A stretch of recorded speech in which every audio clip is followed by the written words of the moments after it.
experience without theory is blind, but theory without experience is mere intellectual play. The founders were exposed to a variety of philosophies and colonial experiences that influenced the creation of the American government. From the beginning of the colonization of North America, Englishmen have been bound by written social contracts that guarantee basic rights. The Virginia Company's Royal Charter promised colonists all liberties, franchises, and immunities as if they had been abiding and born in England. This experience led the Anti-Federalists to demand a Bill of Rights with the Constitution. During the American Revolution, the English parliamentary system impacted the founders' views about how representative government should function to best serve the interests of the people. Members of Parliament did not have to live in the districts they represented, and colonial legislatures were ignored. In 1765, Britain introduced the Stamp Act, which imposed duties on stamps needed for official documents, showing that the universal representation system is subject to abuse.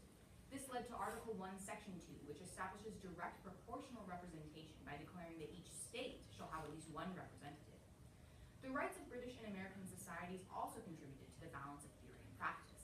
These societies had similar individual liberties because American colonial rights were based on the Magna Carta, the Petition of Right, and the English Bill of Rights. The Massachusetts body of liberties guaranteed trial by jury, free elections, freedom from unusual punishment, and the right to petition the government for the redress of grievances. However, there were many laws and rights that differed. The English law of primogeniture required that property be handed down to eldest sons. This law did not exist in the colonies because land was more abundant.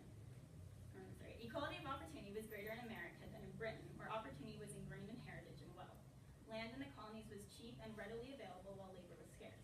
Therefore, free laborers earned higher wages in America than they earned in Europe because manual labor was essential to the functioning of society. Nevertheless, property rights were virtually non-existent for women in both societies. The colonists adopted English law, which held that the very being of legal existence of the woman is suspended during marriage. In both societies, only Protestant white male property owners could vote. Because property in Britain was more concentrated into the aristocracy, by 1754, only 17% of adult males had suffrage, compared to 70% of colonies. However, many groups were still excluded in America. In The Right to Vote, Duke University professor Alexander Kaysar wrote, "At its birth, the United States was not a democratic nation. In practice, relatively few of the nation's inhabitants were able to participate in elections. The colonists derived their rights and theories from the British government. However, the different geography contributed to the changes in their actual experiences and opportunities." Most early state constitutions began with a preamble of rights, reflecting John Locke's idea that the purpose of government is to protect inalienable rights such as life, liberty, and property.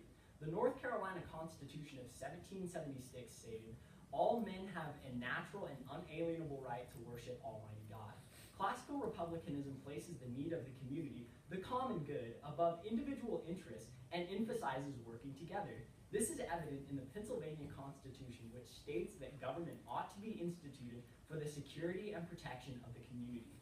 The right to petition for redress of grievances was also listed in the state's constitutions, which reflects the colonists' frustration that their petitions to Britain were repeatedly ignored.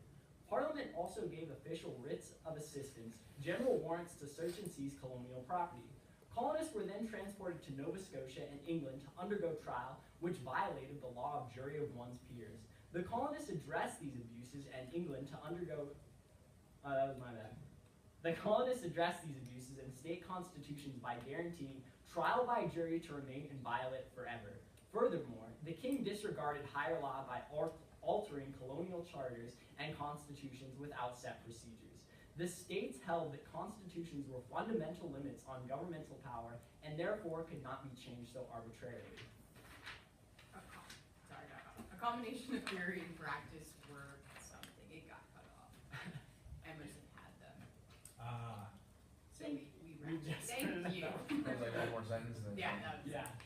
Okay, you I went think for the next 400. sentence is flapjacks to raise funds for Reno High School, 395 East Street. Yeah, would you like some flapjacks? No, I'm good, thanks, sir.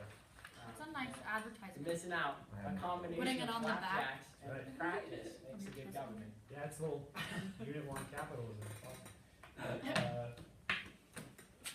awesome.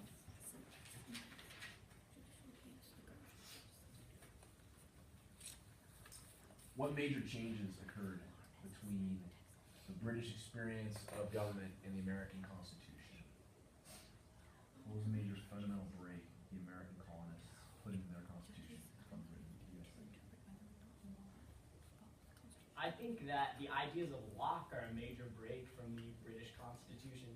The British Constitution was very liquid and unwritten, while the American Constitution was a written constitution and thus could not be changed so easily.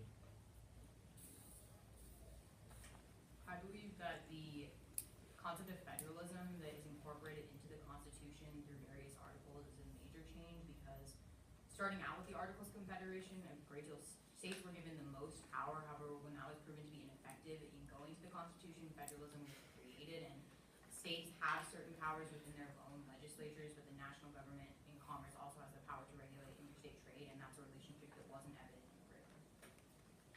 Having the specific separation of powers that they had within the government for all the different branches and for all the different states to have their own representation in the different houses was a lot different and had a lot more representation.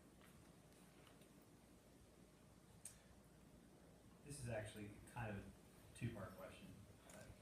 It's not that bad though. In what ways does the provision in the North Carolina Constitution saying that all men have a natural and unalienable right to worship Almighty God, in what ways does that reflect classical republicanism? And then conversely, in what ways does this Pennsylvania Constitution's idea that government ought to be instituted for the security and protection of the community, in what ways does that reflect natural rights philosophy? Well, for the North Carolina one with the religion, classical republicanism had put a lot of value on religion and education for everyone to be aware of all the different morals for the common good and for the best of the people, giving everyone a right for Almighty God was so that they could all be worshiping the same person or God, not person. And yeah.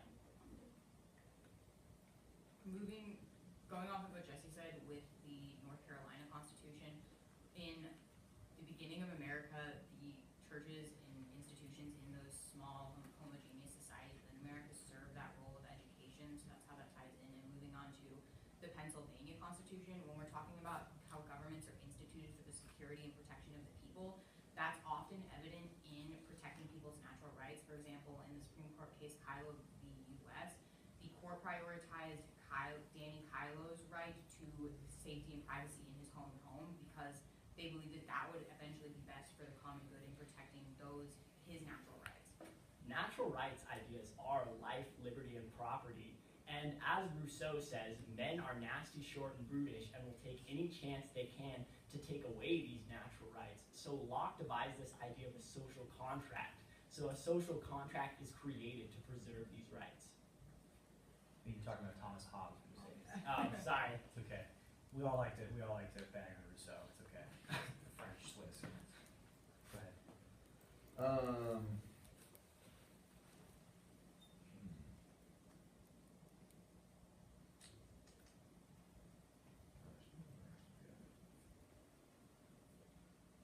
I got another one in the chamber. Go ahead. The American legal system today is often referred to as called the Anglo-American legal system. What elements of our legal system today reflect legal traditions that were prominent in Britain in the 18th century? One of the legal traditions that were present in both America and Britain was the concept of jury nullification. In Britain, jury nullification is when the jury can acquit someone when they're actually guilty by law because they disagree with the substance of that law. And in Britain, the jury decided to acquit many people because they disagreed with the actual substance of that law, which led to constitutional changes. And going off of that, in the American system, that's very prominent today with how our juries take the role of interpreting the law. America has a president and a House of Representatives, which is incredibly similar to the British system of a king and parliament. That was to the point. Just go.